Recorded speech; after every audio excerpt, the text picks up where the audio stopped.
找自己的天命，应从自己是属于哪一个意识家族着手。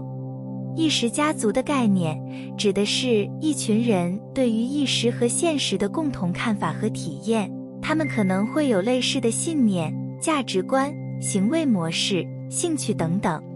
找到自己所属的意识家族，可以帮助人们更深入地了解自己，发现自己的天命。要找到自己所属的意识家族，可以通过以下方式：一、研究各种宗教、哲学、心灵学等等，寻找自己所倾向的思想流派或学派。可以阅读相关的书籍，聆听讲座，参加课程等等，深入了解其核心理念和价值观。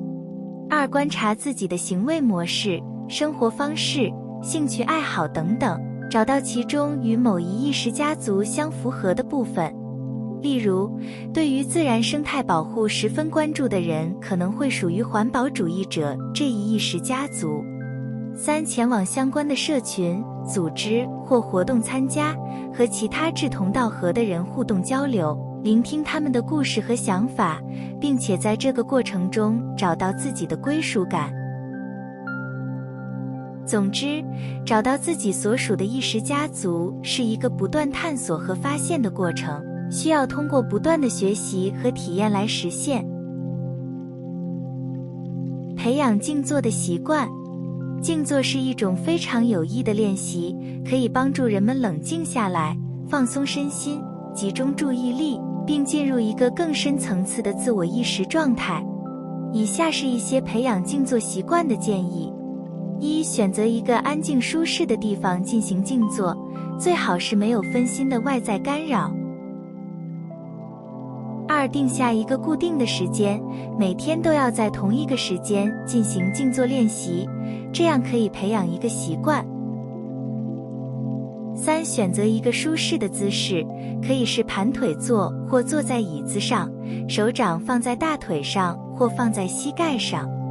四、闭上眼睛，慢慢深呼吸，放松身体的每一个部位，感受呼吸的节奏和气息进入和离开身体的感觉。五、让思绪自由地流动，不要强迫自己去控制或专注在某些想法上，就像观察云彩一样，让它们自由地漂浮，而不去追随它们。六、如果注意力被外在事物吸引，只要注意到这一点，然后轻轻地将注意力重新转回呼吸和身体的感觉上。七、练习静坐可能需要一些时间才能完全掌握，不要感到失望或挫败，每一次的练习都是一个学习的机会，慢慢地发现自己进入静坐的状态，并从中获得益处。梦是意识交流的国度，好像所有的无限都在等住你去招呼。梦境是一个非常神秘和复杂的领域，它们可以是我们潜意识和集体无意识的表达。在梦中，我们可以看到许多象徵和隐喻，这些象征和隐喻可以帮助我们更好地了解自己的内在世界和深处的现实世界。通过梦境，我们可以与自己和其他人的意识进行交流，获得启示和指引。要培养对梦境的认识和理解，静坐是一个非常重要的练习。静坐可以帮助我们平静内心，提高对内在世界的感知和观察力。透过静坐，我们可以更容易地记住梦境，并开始解析其中的象征和意义。这样的练习可以让我们更好地理解自己和世界，找到自己的方向和目标。你在做梦的心灵是醒住的。这个观点暗示住，在梦中，我们的心灵依然保持住警觉，并且可以经历深层次的体验和洞察。梦境可能是我们与内在智慧和灵性层面交流的一种方式。透过梦境，我们可以获得对自己和世界更深刻的理解和洞察，并且探索自己的心灵和潜能。因此，我们可以利用梦境来提高自我意识、自我成长和灵性觉醒。心灵是永不被摧毁的。心灵是一种非物质的存在，它它不受到物质层面的影响而存在，因此不会被摧毁。即使人的身体死亡，心灵仍然存在，因为它是超越物质的存在。许多宗教和哲学都认为心灵是永恒的，而且在生命的旅程中扮演着重要的角色。因此，我们应该尊重和照顾我们的心灵，使其继续成长和发展。你自己那独特的个人性从不会被贬低。每个人都是独特而珍贵的，无论遭遇到什么困难或挫折，都不会影响到自己的内在价值和价值观。这种价值观可以帮助人们在自我价值感受到挫败或失败时，不会过分沮丧，而是学会自我肯定和发扬自己的独特性。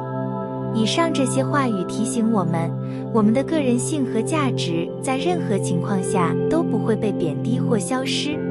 这是因为我们的个人性和价值是与我们的心灵和意识相联系的，它们是永恒的，不可摧毁的。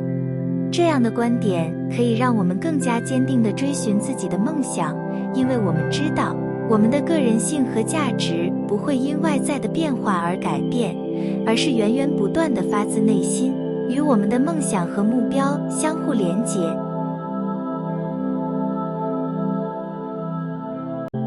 心灵是有知觉的能量的统一完形，在其中注入你不可侵犯的本体。当你实现你的潜能时，它却一直在变。心灵是一种有知觉的能量统一体，包含了你的本体和潜能。它是永恒的，不会被摧毁，且不断地在变化和成长中。当你实现你的潜能时，你可以更清楚地感受到心灵的存在，并从中获得力量和智慧。即使你经历了人生中的挫折和痛苦，你的心灵仍然是完整的。它是你内在的指南，指引你走向光明和成长的道路。因此，与你的心灵保持联系，并学习从中汲取力量和智慧是非常重要的。进一步说，心灵是一个无形的实体，它是我们存在的核心，是与身体分离的。心灵是我们的意识和知觉的中心，它可以体验到我们的思想、情感和感官。它是永恒的、不朽的，不受时间和空间的限制。心灵也是我们的创造力和力量的源泉，是我们与宇宙能量相连接的通道。当我们认识到自己的心灵，我们便能够开始探索我们的潜能，并且开发我们的内在力量。这个过程需要我们进行深度冥想和内在观察，以了解自己的内在世界。当我们学会如何在日常生活中保持与心灵的联系，我们可以让自己的生命变得更加充实和丰富。因此，重视心灵的成长和发展对于个人的成长和发展至关重要。我们应该时刻关注自己的心灵，并寻找方法来增强心灵的力量和光芒。